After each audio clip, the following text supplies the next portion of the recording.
Hi folks, here's another short video about another what I would think is an improvement on my Interceptor. This time it's the drive chain.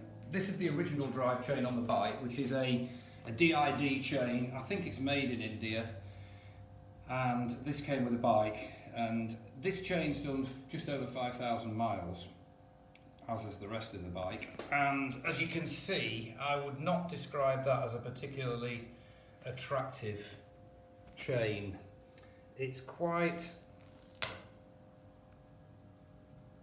rusty, really. Sorry about that. It's quite rusty, and this is an O-ring chain. So each of the rollers on this chain have a round donut between the link in the middle and here, which are compressed. So they're like a little small donut. I think most people are aware of that. They are circular. If you were to cut one in half, you'd see that the profile is circular. Now, a good improvement is an X-ring chain, where each of the seals that go between the rollers and the side plates, they are, in fact, if you took one of those and cut it in half, you would see that the profile is an X shape, like a star really.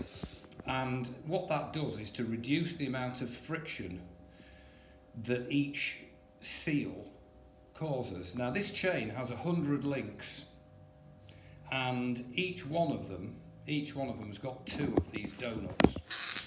So the total effect is that this is a very stiff chain.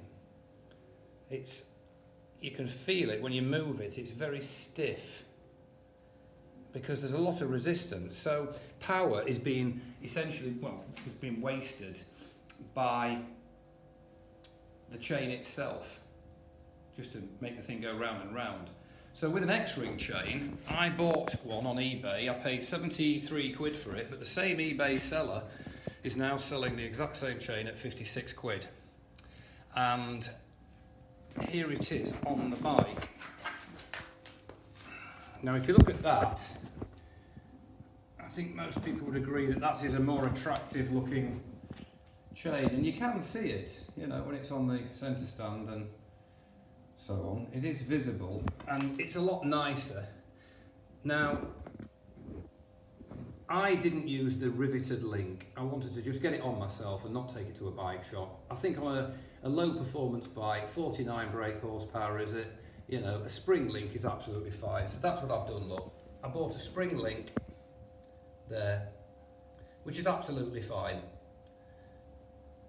And it needs quite a good serious compression to make the X-rings compress enough to get the spring clip in. But I've done a couple of 100 miles with it, and it's absolutely fine. It's not a super bike.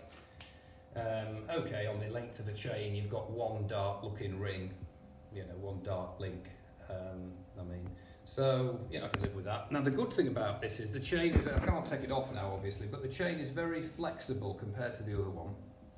And a big point I've noticed is that when you if you turn the wheel, it's totally silent.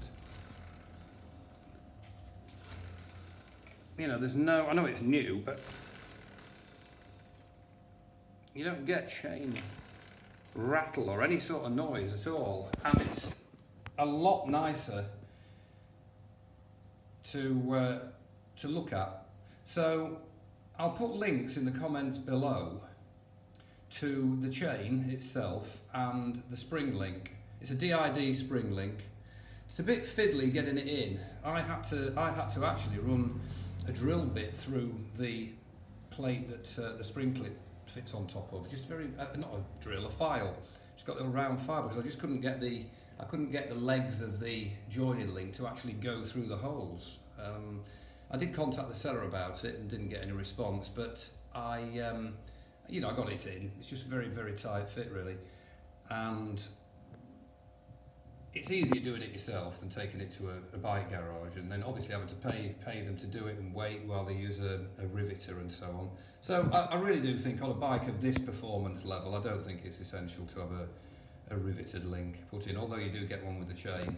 So that's it. That's the appearance of it. And I think it's going to be less prone to rust because of the plating on it. And as I say, it's really, really quiet. you just don't get any rattles or anything. So I'll put links in.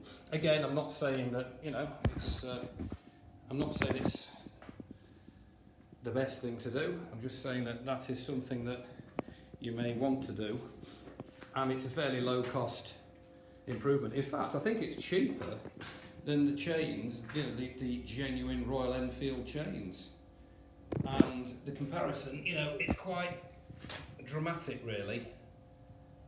When I saw that on the bike, I couldn't stand it. Horrible. Whereas the gold one, obviously, looks a lot nicer, in my opinion. So there you go, just another little thought.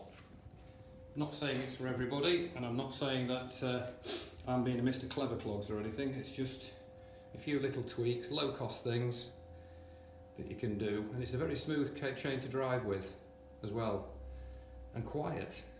So there you go, something to think about. Bye for now.